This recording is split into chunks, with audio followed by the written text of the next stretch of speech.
Okay, please be silent and listen to the poetry, the rest part of the poetry. The title of the poem is Sweetest Love, I Do Not Go, composed by a great metaphysical John Donne. ठीक है? We have completed 15 lines. That means 3 stanzas. How many stanzas are there in this poem? कल लिखाए थे ना? There are 8 stanza and each stanza has 5 lines. Her stanza में कितने line हैं? 5 lines हैं. टोटल मिलाकर के 8 स्टंजा हैं. 8 पंचे. आपको पता था पहले कि कहानी में, स्टोरी में क्या होता है? प्रोज में पैराग्राफ होता है, लेकिन पोइट्री में स्टंजा होता है. तो हम लोगों ने 15 तक कंप्लीट कर लिया था. बहुत सारा तर्क दिया था अपनी बिलव्ड वाइफ को जॉन डन ने कि क्यों वो बाहर जा रहे हैं, नहीं क्यों वो यात्रा पर जा रहे हैं.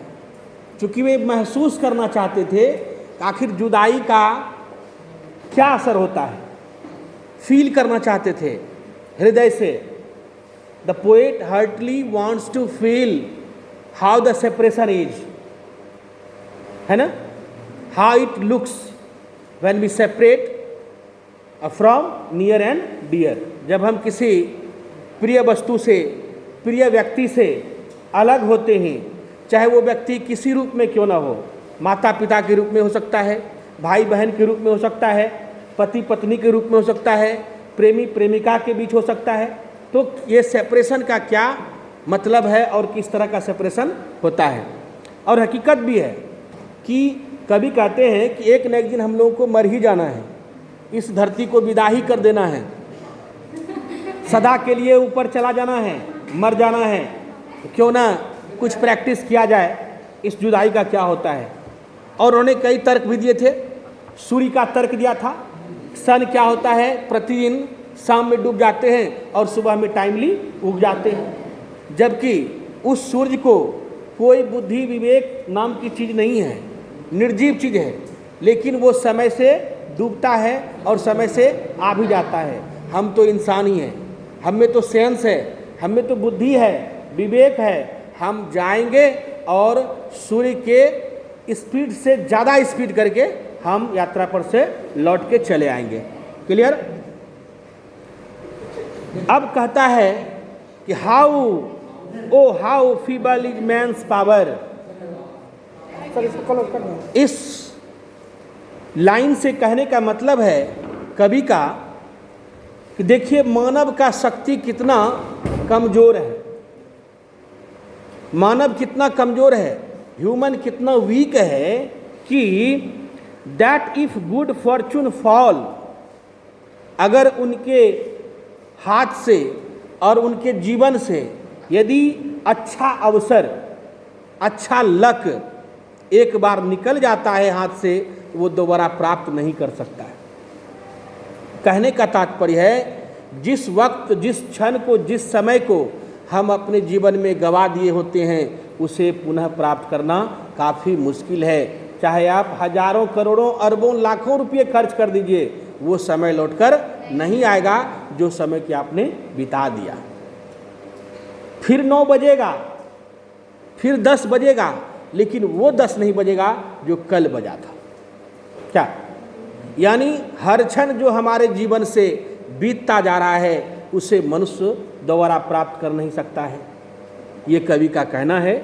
इसलिए कहता है O how feeble is man's power that if good fortune fall can not add another our.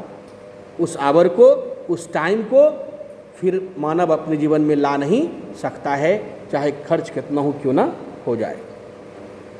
Nor a lost hour recall, और जो समय बीत जाता है उसे फिर से लाया नहीं जा सकता. बट कम बैड चांस, लेकिन उस समय के दरमियान जिस भाग्य को, जिस अवसर को, जिस अपॉर्चुनिटी को आप गवा दिए होते हैं, उस अवसर को भी आप नहीं ला पाते.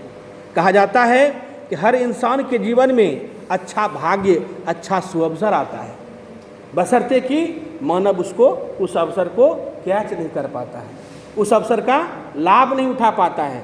उस अवसर को भुना नहीं पाता है, अपने जीवन में उसको लागू नहीं कर पाता है। इसलिए कहता है मनुष्य देखो कितना शक्तिहीन है। मनुष्य के पास सब पावर है। मनुष्य चाहे तो इस प्रकृति के बहुत सारे चीज को अपने काबू में कर सकता है, लेकिन समय को मनुष्य काबू नहीं कर सकता। जो समय, जो सुअवसर हम गवा दिए होते हैं, वो समय और सुअवसर लाखों खर्च करने के बाद भी हम उसको प्राप्त नहीं कर सकते। आगे कहता है and we join to it our strength and we teach it art and length itself our, O और डैश जो ऊपर में है वो आवर है, अस टू एडवांस। इस लाइन का कहना है and we join to it our strength, और क्या करते हैं, अपने काम को करने में हम अपनी सारी शक्ति को लगा देते हैं, और शक्ति को लगाकर, ऊर्जा को लगाकर हम उस काम को संपन्न करते हैं, पूरा करते हैं, उस काम में हम शामिल हो जाते हैं। And we teach it art and length, और इस समय में क्या करते हैं, हम कला सीखते हैं, हुनर सीखते हैं, स्किल सीखते हैं, कोई न कोई ज्ञान प्राप्त करते हैं। इट सेल्फ आवर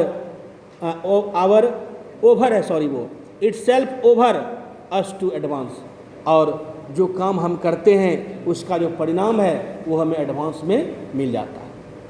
कहने का मतलब है यदि आप अभी से अच्छे से पढ़ाई करना शुरू कर दें, क्योंकि आपका काम अभी पढ़ाई करना है, यदि आप अच्छे से अपने काम को अभी करना शुरू कर दें, इसका रिजल्ट आगे क्या होगा, अच्छा होगा।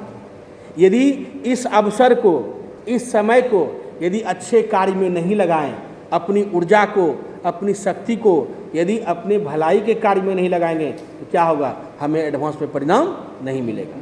यानी कहने का मतलब है आज का किया गया काम आपको रिजल्ट एडवांस में कल मिल जाएगा। आज अच्छा करेंगे तो कल हमारा बेहतर होगा, निश्चित रूप से बेहतर होगा। आज यदि अच्छा नहीं करेंगे तो हमारा कल यानी भविष्य क्या होगा, अंधकार में हो जाएगा। अभी यदि मन से पढ़ाई नहीं करेंगे तो कल हमारा रिजल्ट गड़बड़ हो सकता है, हम फेल कर सकते हैं, नहीं, हमारा साल बर्बाद हो सकता है। इसके चलते कोई अच्छा सुअवसर आने वाला हो, वो आपको नहीं मिल सकता है। ये सारी चीज़ हो सकती है। इसलिए कहता है कि जीवन में जो अभी सामने है उसको करो, वर्तमान में जियो, भूत की चिंता मत करो और भविष्य की भी चिंता मत करो। वर्तमान यदि अच्छा होगा तो भविष्य तुम्हारा बेशक अच्छा होगा। नहीं, यदि वर्तमान अच्छा करेंगे तो हमारा भविष्य क्या होगा, अच्छा होगा। लेकिन जो भूतकाल में, पास्ट टाइम में हम लोगों ने जो गलती किया है, हम लोगों ने जो अपने जीवन के बहुमूल्य समय को गंवाया है, उसको फिर से ना गंवाए। कहा जाता है हमें पास्ट से शिक्षा लेनी चाहिए, पास्ट से हमें लेसन लेना चाहिए। हमने पुराने समय में जो गलती किया है वो फिर दोबारा नहीं हो, हम सही रास्ते पर चले आएँ और हम अपने कार्य को अच्छे ढंग से करें, पूरी ऊर्जा के साथ, पूरी तल्लीनता के साथ। नेक्स्ट कहते हैं when thou sightest not wind but sightest my soul away। अपनी पत्नी को कहते हैं कि यदि तुम आहें भरती हो, यदि तुम आहें भरती हो, गम में रहती हो, तो क्या होता है, मेरे हृदय को भी तकलीफ होती है, मेरे हृदय को भी चोट पहुंचता है, मेरा हृदय भी कल्पित हो जाता है यदि तुम आहें भरती हो तो। When thou weepest unkindly, kind my life's blood doth decay। यदि तुम रोती हो, यदि तुम आंसू बहाती हो, इस आंसू से ऐसा लगता है मानो मेरे शरीर का जो ब्लड है, खून का जो कतरा है, वह भी सूखने लगता है, कम होने लगता है। इसलिए आपके घर में, आप कल्पना कर सकते हैं, आपके घर में किसी तकलीफ़, किसी दुख की वजह से यदि कोई आंसू बहाता है तो आपको, हमको भी बहुत बड़ा कष्ट होता है, नहीं होता है। इसलिए कहते हैं अपनी पत्नी से, तुम आहें मत भरो, तुम तकलीफ़ मत करो और तुम रो भी मत।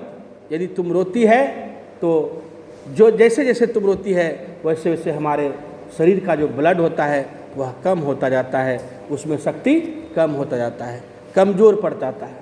नहीं, कभी कभी होता है ना, किसी का आंसू देख करके इंसान कमज़ोर हो जाता है।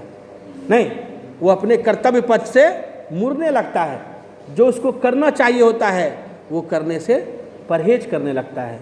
इसलिए कहता है तुम आंसू मत बहाओ, मैं जिस कर्तव्य पथ पर जा रहा हूँ, मैं जिस यात्रा पर जा रहा हूँ, तुम्हें खुशी खुशी मन से हमें विदा करना चाहिए। नहीं, आंसू क्या करती है, कमज़ोर कर देती है।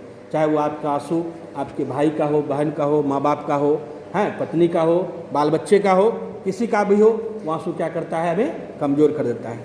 एक उदाहरण आप ले सकते हैं, कोई लड़का फौज में है और वो ड्यूटी पर जा रहा है ना, उसका कर्तव्य है भारत माँ की सेवा करना, ड्यूटी पर जाना। यदि कोई आंसू उस समय बहाएगा जाने वक्त तो नहीं होगा, थोड़ा देर के लिए वो कमज़ोर पड़ जाएगा।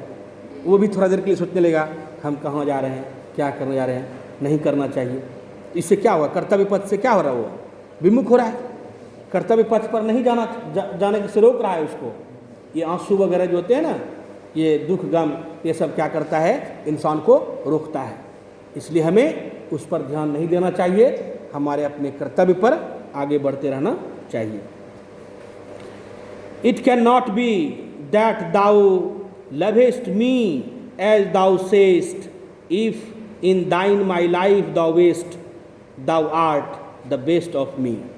देखो ये जो लिखा गया है ना, ओल्ड इंग्लिश में लिखा गया है, इसलिए कुछ स्पेलिंग जो है इसमें पुराने इंग्लिश की तरह दिया हुआ है, उसको हम लोग सीधा करके पढ़ सकते हैं। That thou loveliest me as thou sayest, if in thine my life thou waste. यदि तुम ऐसा करती हो तो क्या होगा, मेरे जीवन का जो बहुमूल्य समय है, मेरे जीवन का जो मूल कर्तव्य है, वो क्या हो जाएगा, बर्बाद हो जाएगा, वेस्ट हो जाएगा। जिस कार्य को करने हम जा रहे हैं क्या होगा, वो नहीं होगा।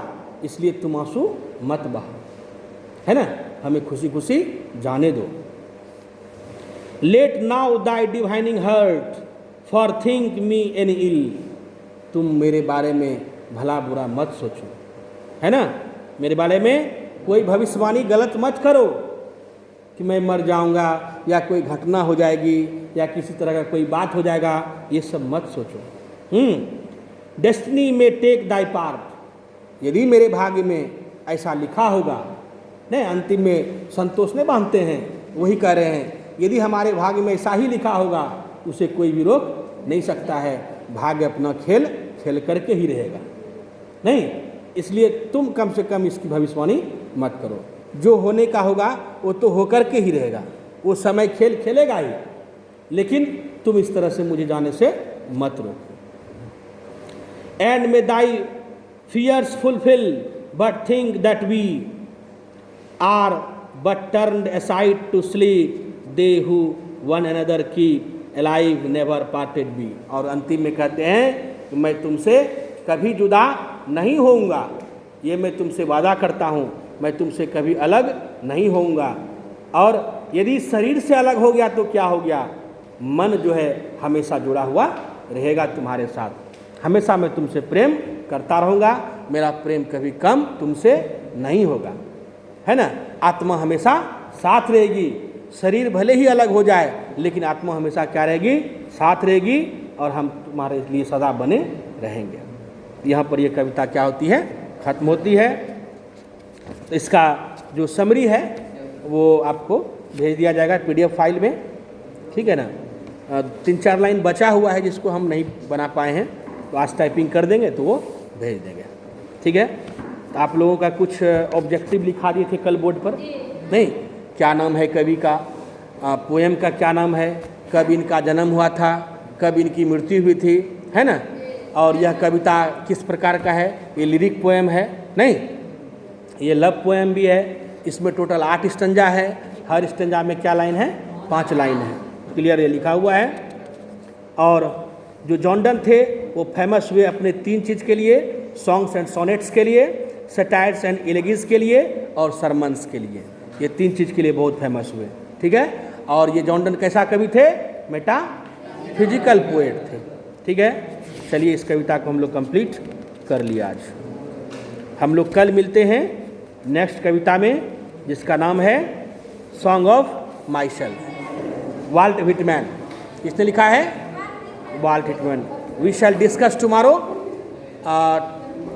To the next poetry, song of myself, composed by Walt Whitman. और हमने आप लोगों को मैसेज भी किया था, आप लोग सभी लोग किताब खरीद लीजिए। नहीं, मैसेज मिला था कि नहीं?